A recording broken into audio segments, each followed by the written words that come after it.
Shabbat shalom, everybody. It's always good to hear our rabbi. I got a message from Mauricio talking about how he misses just having the wisdom of rabbi around, and as we all do. When he said at the end, "What makes me special?" We really do need to make an account of our lives and to see it's not a matter of pride, it's a matter of knowing that God has given each of us roles and he has called each of us to serve him in a very special way. I received an email or a text yesterday from Mugalia and from Moshe in Uganda. They've been a part of us for many years. We've helped, they love the rabbi's teachings and they still follow our teachings.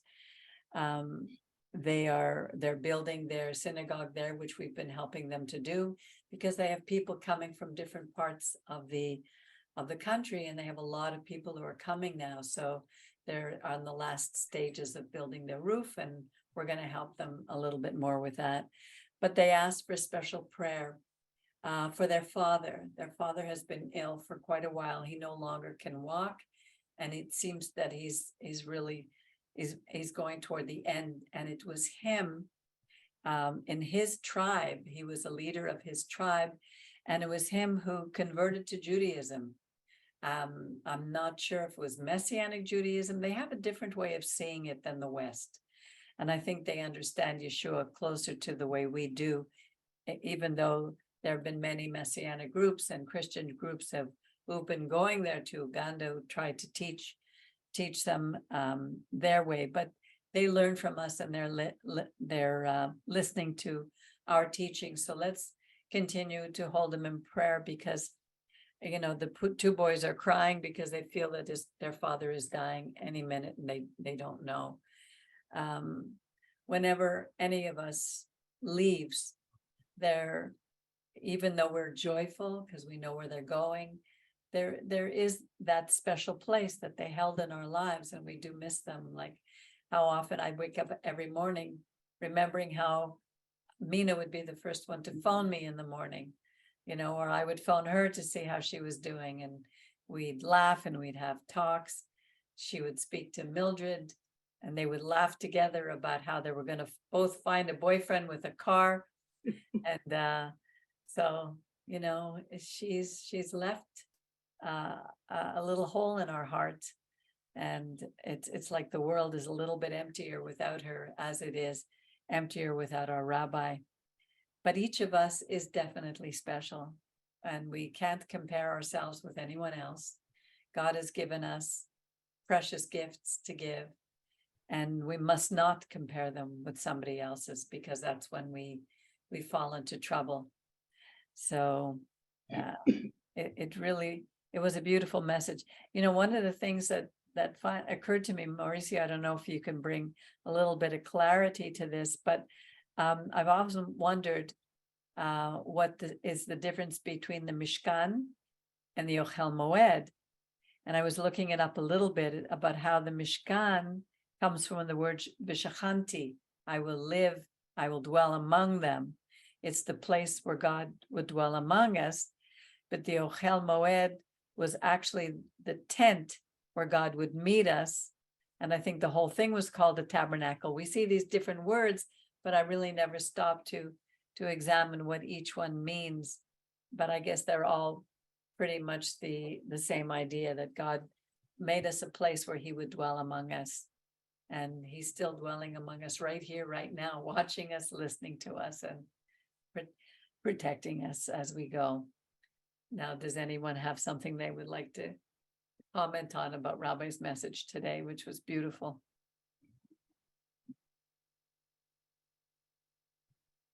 It was an excellent message. It was really a beautiful message. I guess it's hard, like the way that the values of the world are and the values of the Torah. So sometimes, no matter what you say, for a person who sweeps, let's say, the floors of whatever, a gym, a school, and that's their job. You know, unless you have a really been touched by God or by values that are very special, you might think, well, I didn't really make much of myself or whatever, because the world's values are really do make a distinction. We're very class oriented in the world, no matter what we say we are. And in that way, it's probably harder for men in that way. With women, it has to do with children or being barren or whatever. But with men, what they do is very often very attached to who they are, maybe more than with women. Sometimes it's a general statement, which I don't like, because there are always tremendous exceptions, but I see that a lot, that men feel like failures when they're not doing something that's looked upon in society as you know, now you've made it type of thing.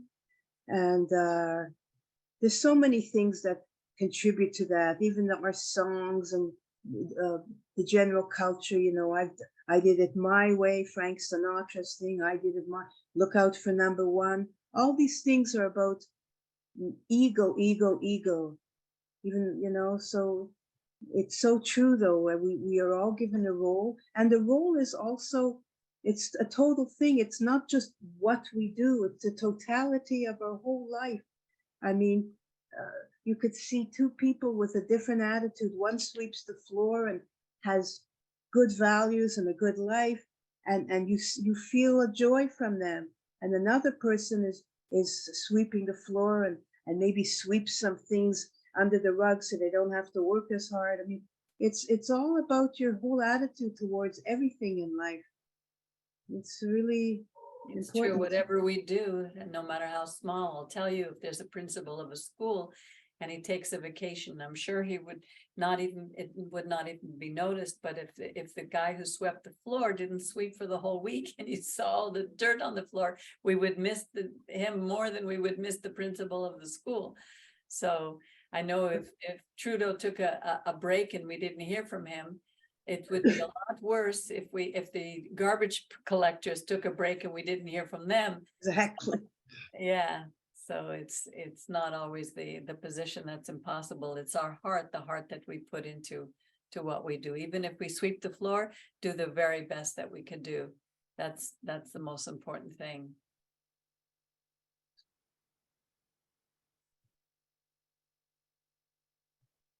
Well, regarding the question of the Ohel Moed and Mishkan, honestly, Ohel, it's the meaning of is tent, just Yes. tent, Just the tent. right? Right. Yes, and that is the place where Moshe meet with God prior the Mishkan was built. Supposedly, some commentators says that, but some of them says the Mishkan, which contains the Aron, all the utensils of the service to God, is in the Mishkan. So that could be a difference, but honestly, it's almost the same, okay? Right. Because the Ohel Moed becomes the Mishkan after, and then the temple. Right. So that is just to say. Regarding the message, honestly, I was thinking about many things, you know, and especially about how the government has become, instead to be servers of the people, Right. they have become the rulers, and they deserve that we need them, and we have to pay them just tributes, and you know, and that's because this week is the fourth year of our president. And then he said, okay, we're gonna reduce the municipalities. Actually, we have today around 262 municipalities in all the countries, in all Salvador. And then he said this week, okay, I'm gonna reduce them to 44. And you Oh, say, oh, that means that more than 35,000 people will lose their job. wow. Okay. So it just is a fact. Okay. Because I say no consults, no nothing to anybody. Um, and then that concentrates more the power, because I have now the power in less municipalities, uh, but I control more the territories, and that is very sad, because um, I have been how this man has become a dictator, and the people is happy. And I mean, we are looking that, and everybody's happy because nobody is watching what he's doing. Right. They are doing, because unfortunately here we have a lot of violence in our country, and there was many kills every day. And then he said, I'm gonna take them all and stop them, and put them in jail without any um, judgment, just because you have the tattoos, and then you have to go to jail. And Wow. and that is just, and people say, that's great, and it's good, but that is revenge. And God is written in the scriptures, mine is the vengeance. Okay. Right. For the man is to make justice, Right. but the vengeance is for God. Right. And people do not understand about the difference between vengeance and justice. Right. Justice, you are objective. You are not judging people with feelings. Okay. You are taking the facts, and then you decide if they act accordingly, and they take the law, and the law they apply. Okay. And it's not because I feel that he is a very bad person, or is my sentiment who is judging, okay, that person. That is justice.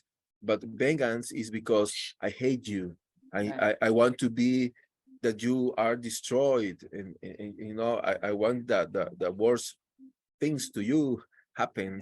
Right. And that is bad, because what I'm looking now is that my society is breaking. Okay. Yes. And in the future is really a huge problem.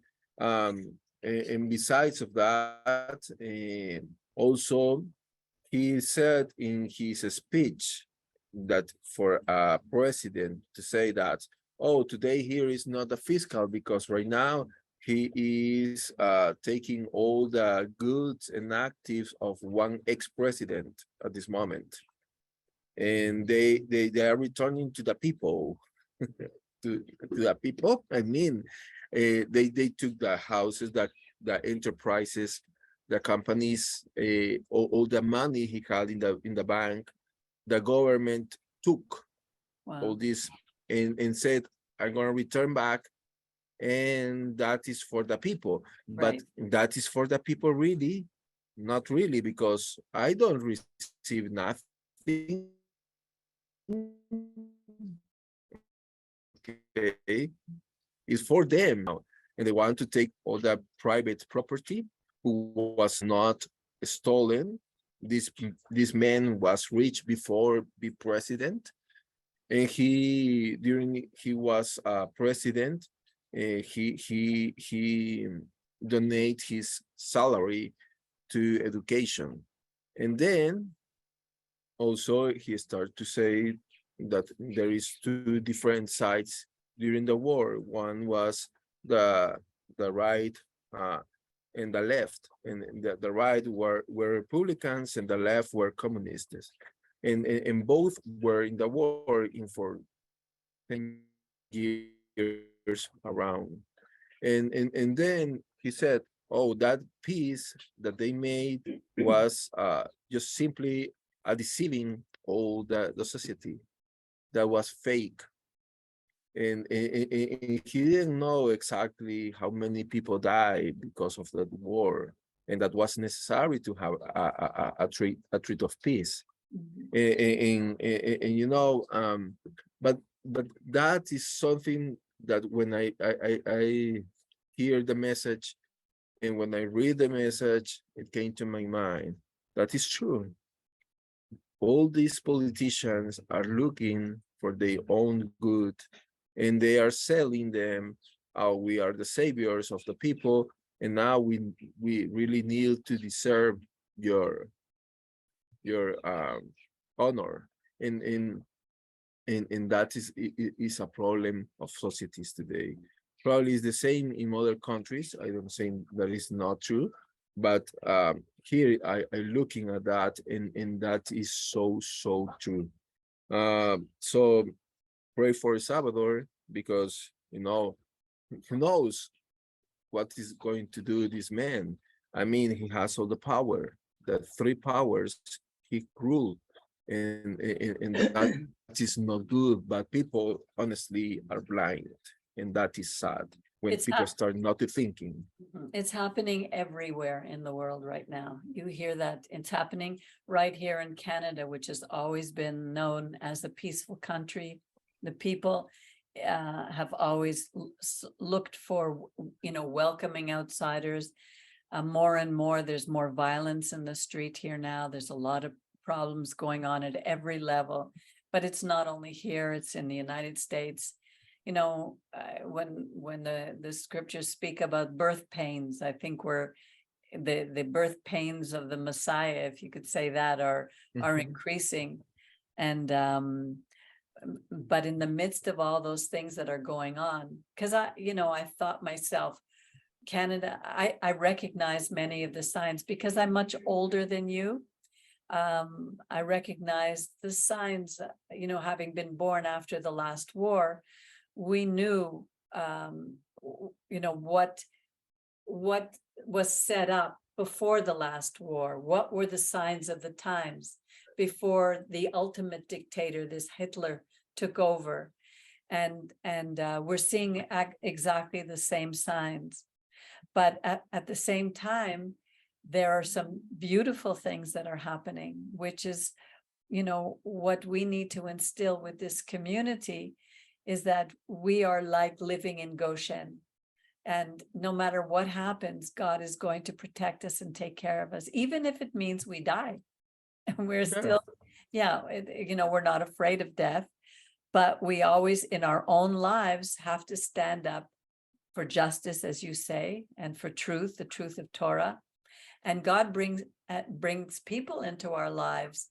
And even just last week, I was walking in the park here, and there were two ladies sitting on the bench. I was walking alone with I have a big walking stick, which I got in Jasper, and I call it my Moshe stick. And people stopped me to talk about this stick.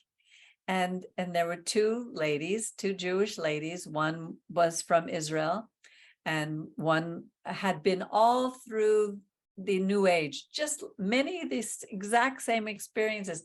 But she actually went to India. I was going to go to India, but I ended up, just traveling around the United States and Canada. But she went to India, and she bought that whole philosophy. And now she's come back to a synagogue here called the Reconstruction.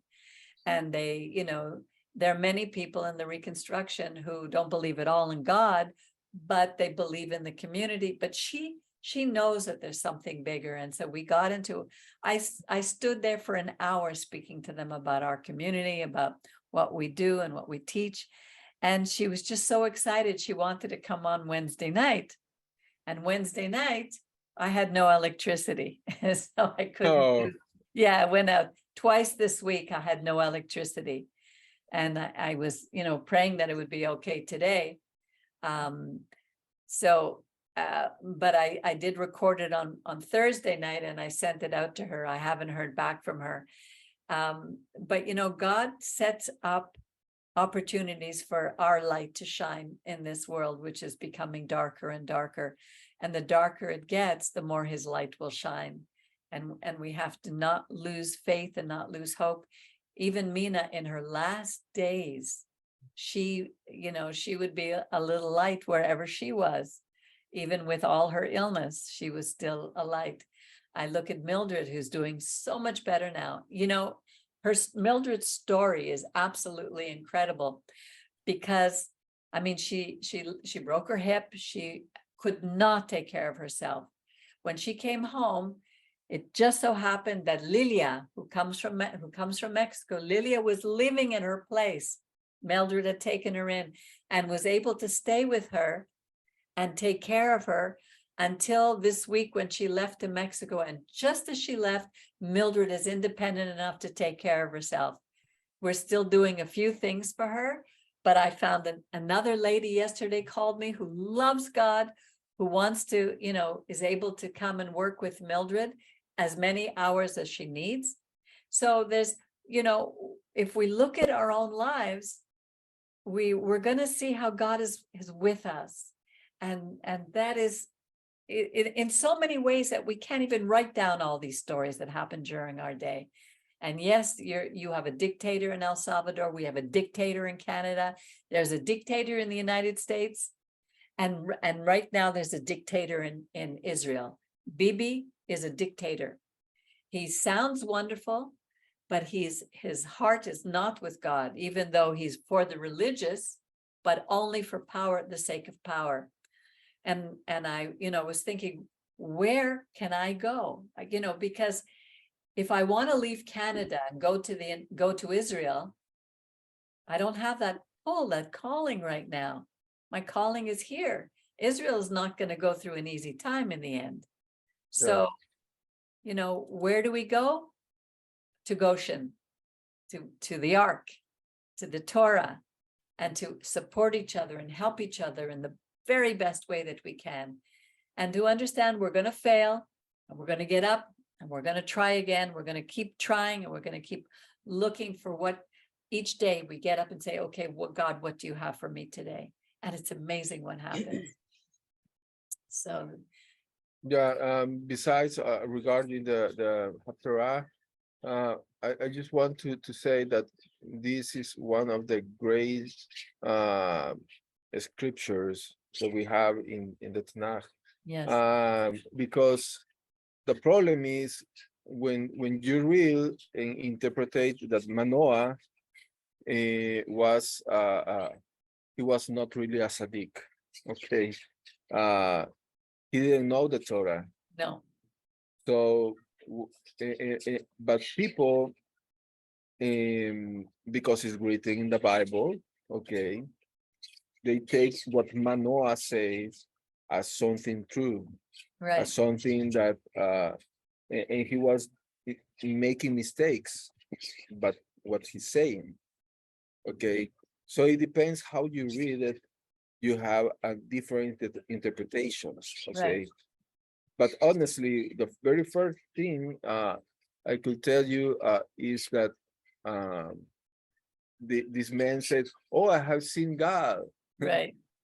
Now we're going to die. Yeah, and now we're gonna die. And Yeah. what it says the Torah, if you see God, you die. Right. That's it. Okay. So if you see something, okay, imagine that at this moment comes a light in your house. Right. Cool. And you have this like an angel showing to you, okay, it's not God, it's an angel. Because Right. if you see that and you are still alive, then you are you have not seen God Right. yet. Yeah. When you see God, it's because you are dead.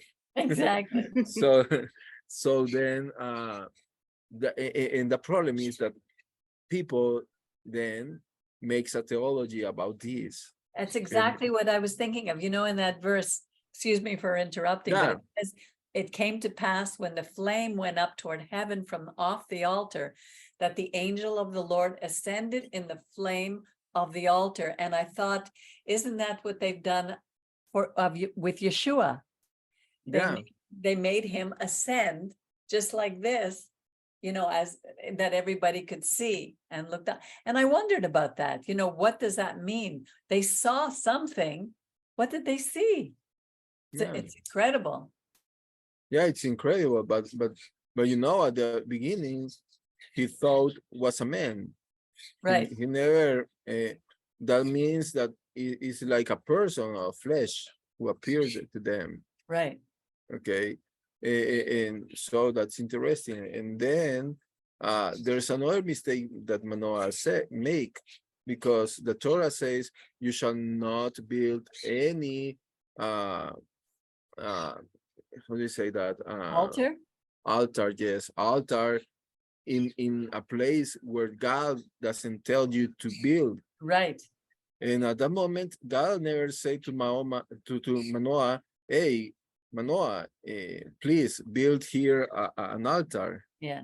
And he did. So that's why I can understand Manoah didn't know nothing about Torah. Right. And obviously, and that's very obviously, that he did not teach Torah to Shimshon, okay? Right. Yeah. Because of his behavior. Right. Right. Okay, so and also appears to the woman first, if I don't remember. Yes. And then he said, okay, we're gonna see what's happening. And then he asked for his name. He said, I can tell you my name. Right. And I've been thinking about why he couldn't say the name, because was not his mission. Okay, the angels is going to send a message, but his mission is not to tell, oh, this is my name.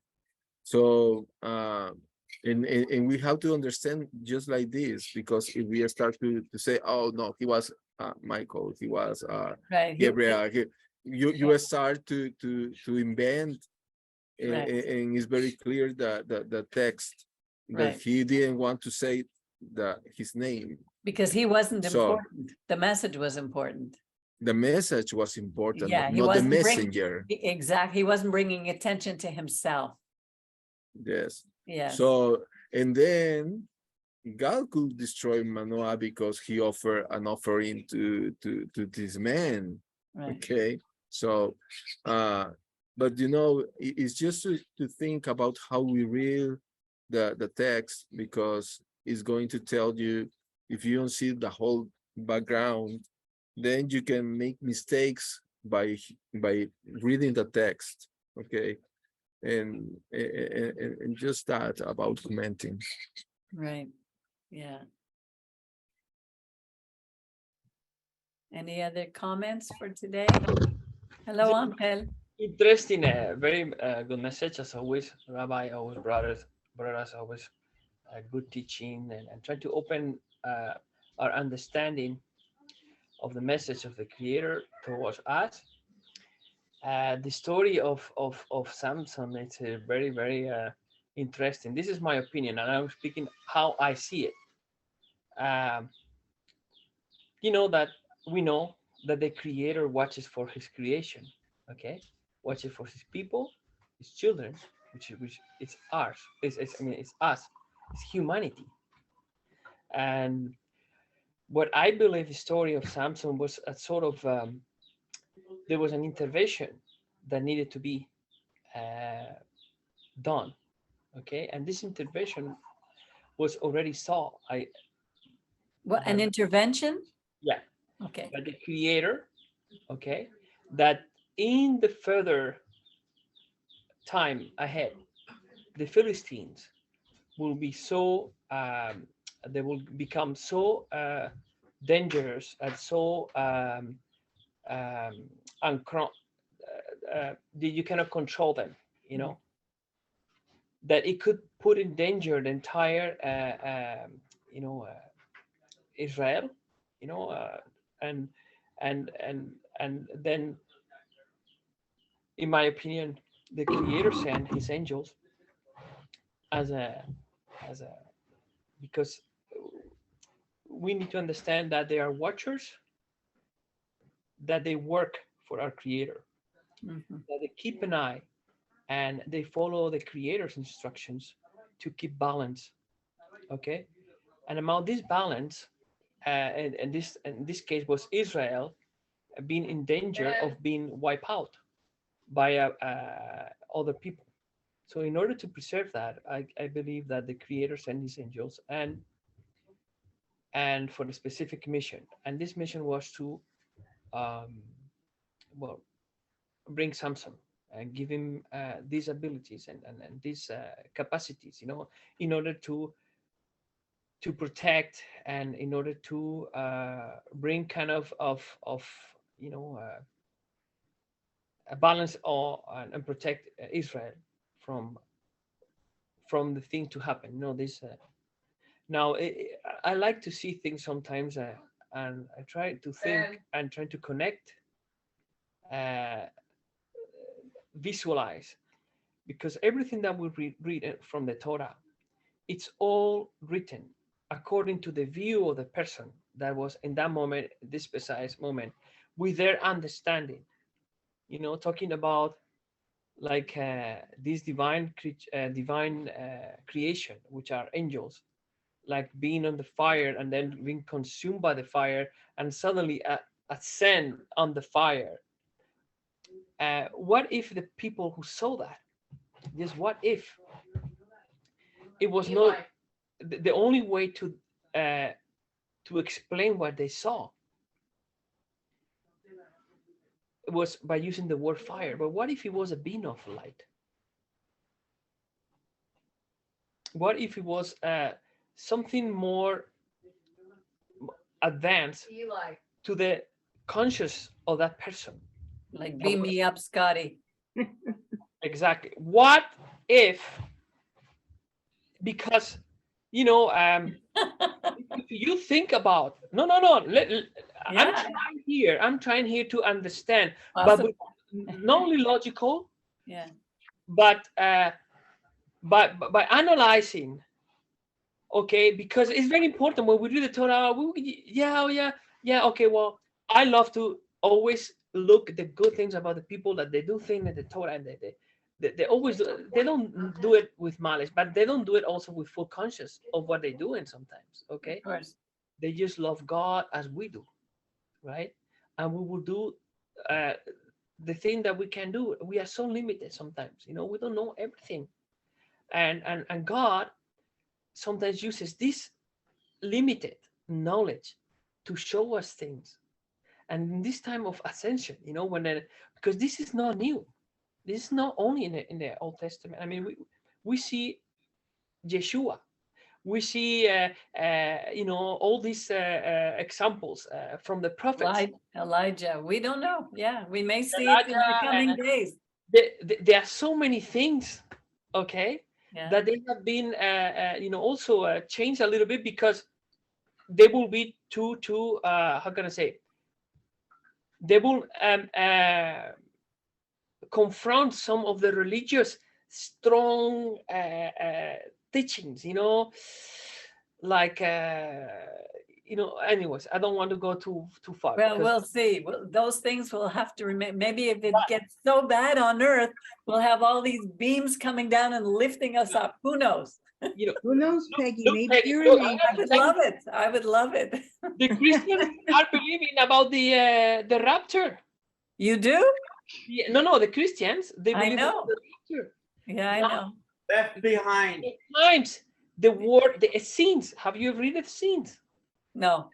The fight between the sons of light and the sons of light and the sons of darkness. Yeah. The end of times, where everything comes back to the Creator. Yeah. The darkness has been ruling on our planet for so long. What has been ruling? The darkness. Which means, Darkness. when Yeshua says the prince of darkness, or the prince of this world, it talks about that there is, how can I say that? We need to understand that in our planet, there are all forces, okay, that they have been here. We were talking about the politicians, okay, but the politicians, they're not dictatorship. They just script readers. You know what a script readers is? Yes, of course. They are given the script, but in Yeah. order to get to that position, okay, they have to follow certain things in order to be part of this system. Our world, you know, right now you can see it. It's all push about new world order. Yeah, You know, one world that is controlled, transhumanism. It's all about control. It's not about freedom of humanity, about love, about evolving in the soul. You know, it has to be evolving with technology, with AI, controlling your mind, controlling everyone. What you can say, what you can do, what you know. But it's how we live in it that is so important. You know, it's up to us to not buy into that and just live a different way. Yeah. And God will help us. We're like his little Yeah. angels. Yeah, Mildred's always calling Miriam and I, oh, my angels are here today. you know, Amen. you know, the best part, you know, we have a creator that loves us, but the Yeah. creator doesn't want also, and I'm speaking like in my opinion, this is my opinion. So allow us to grow, you know, give us room to grow. And Yeah. how are you going to learn things by things that happens around us that we need to experience, that we need to see, and then when we click, oh, I understand now. Exactly. It's If through, you this, think it's about through our struggles that we learn. the tabernacle or the Mishkan and the Ohel Moed, this was supposed to be eternal, right? I mean, they will have to carry that. But remember, Israel left Egypt, and there was not any place that was permanent. No. They will have to move and move and move until they cross, you know, the Jordan Right. to this land that it was determined for the Jewish people to establish, to settle down, and to be there and live there in peace, to enjoy with the honey and the milk and enjoy life. And Well, you know, to tell you the truth, it wasn't like that at the beginning. They had to fight for every stitch of land. It was a big struggle. It was never easy. yeah, no, it's never easy because why? Because our problem is when we are in a state of loving, you know, everything that is easy, and you know, you lose actually the importance of who you are, and the importance. Angel, when they first entered the land, they were fighting against the people who were there. There were tribes they didn't go in there saying, I need to love you. They had to go out and work really hard to get them out. I understand. It was war. I We are in a war. There is a war. Yeah, it's a spiritual war between God, I mean the children of God, Yeah. that they how can I say that and the children of the ones that they don't want, all the false gods. It's the God of the universe against the gods of the world, just like Pharaoh in Egypt. And they were destroyed. So it's going to happen, but in the meantime, the plagues are hitting, and we have to just hold on and work hard and struggle through it all and help each other the way they did. They had to push the carts across the river, it's not easy. Nobody said it was a party. Yeah, coming back to what I was trying to say, I was like, whoop, I go. Yep, I got to bring you back. Talking about the Ohel Moed. and that it was supposed to, I mean, why will the creator make something eternal? You know, because they had to offer all the sacrifices, you know. Yeah. On the daily basis. Now, would that the creator, as always has done, use a way of teaching us the importance of understanding about the really significance of being in, you know, of being every day coming into the mohel, bring this gratitude to the Creator. It's like a relation, maintaining this kind of on the daily basis relationship with the Creator, and making the people get more confident, knowing that the eternal Creator is in our camp, in our being, with us as one. We are one. We move wherever we go. The Mohel, who carries the ark and it carries all. We all the ark of the covenant. Wherever we go, this is part of the teaching. Because if not, why would the Creator do such a thing? And then now, where is the Mohel? Where is the tabernacle? Where is after who became the temple got destroyed? Why then Yeshua, since he left, there is no more temple? Okay, that the Creator, forgot something, or maybe he forgot his alarm clock. He didn't wake up, realizing what is going on. Now, that Rabbi always, when I talk to him, always about the temple. What do you think about the third temple? He never believed there was a third temple. Exactly, because we are the temple. And Yeah. that is a teaching that the Creator gave to Israel from them all these 40 years, until you learn that you need to grow up spiritually. You need to grow up and know that I am with you. Whatever you do, wherever you go, you are in Israel, surrounded by all these nations. Don't worry, trust in me. I am in charge. That's the whole thing. The same way that I did with Samson, with all these Palestinian, all these Iranian, all this. By the way, the Iranian and the Palestinians are all used too. They are all used as a puppet. We are all human. We are all from the same Creator. We are all, now. But once that we trust in the Creator and we stop being manipulated by our fears, and trusting in the Creator, that things change. Exactly. We are not anymore taking decisions upon a base on fear, but upon of knowledge, exactly, and upon of the knowing, that is called knowing of that Creator. And this is all about God. Amen. Well, I want to wish everybody a Shabbat Shalom. Enjoy the rest of your day. Mauricio, on behalf of all of us, we thank you for the coffee, which is, I hear, is delicious. So thank you for that. I still have to get it to Angel, and I'm going to bring it to Brian this afternoon. But thank you for gifting us. We really, really appreciate it. Thank you all for being here today with us. Sarai, Priscilla, it's nice to see you. Me gusta verles a ustedes. So gracias. Gracias, Peggy. We continue. Shabbat Shalom. Shabbat Shalom. So continue to pray for each other. We all need it. And have a wonderful day. And God willing, we'll see you next week. And I think, Mauricio, are you bringing the message next week? I think so, eh? Yeah. Okay, that's on. Is in the package today after this stuff. Yes, I'll send it later. All right. God bless you. Ciao. Shalom, everybody. And Shabbat Shalom. Shalom. Shabbat Shalom. Shabbat Shabbat Shalom. Shalom.